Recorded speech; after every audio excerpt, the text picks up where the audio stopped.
Laura Croft plays the Stanley parable.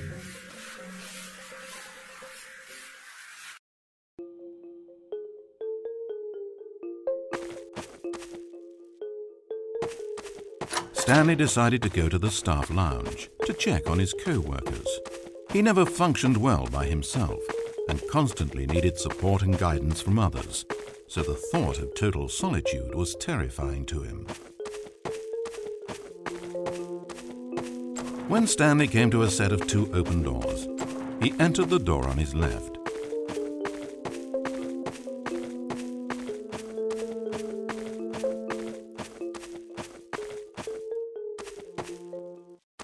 As Stanley entered the lounge, he was horrified to find not a single person here. He decided he would walk up to see his boss, hoping that he would find an answer there.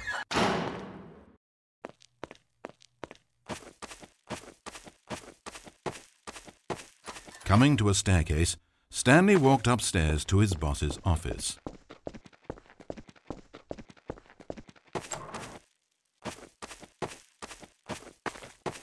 Entering his manager's office, Stanley was once again stunned to discover not an indication of any human life.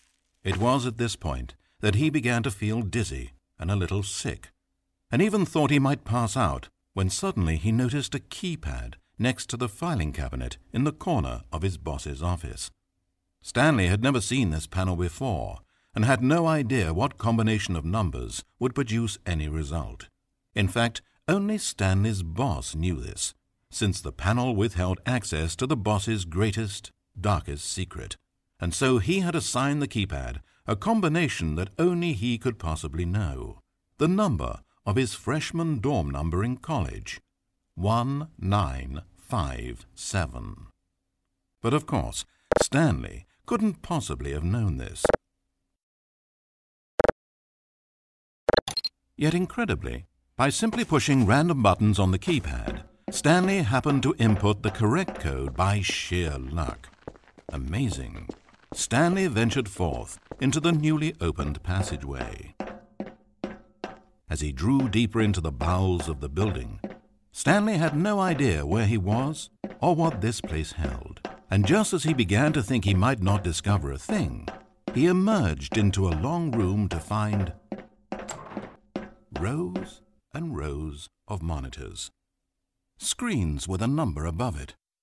Stanley noticed, however, that these were not random numbers, but the number of employees who worked in the building, his co-workers.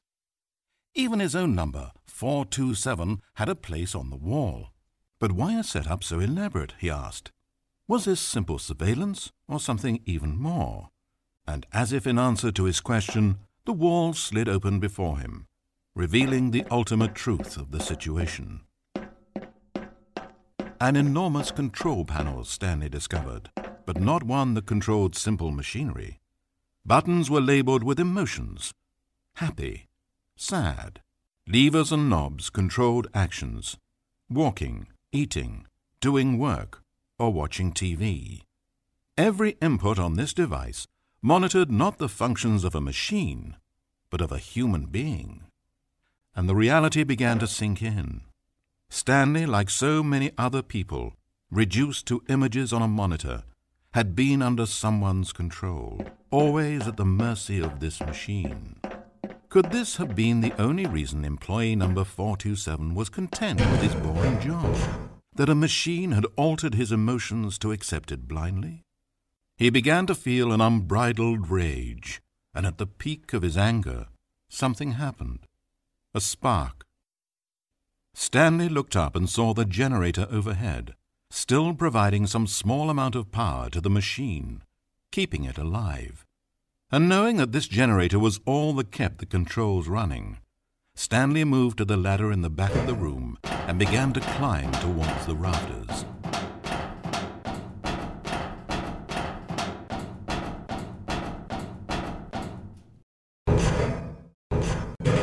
The higher Stanley climbed, the closer he felt to freedom, the further from enslavement.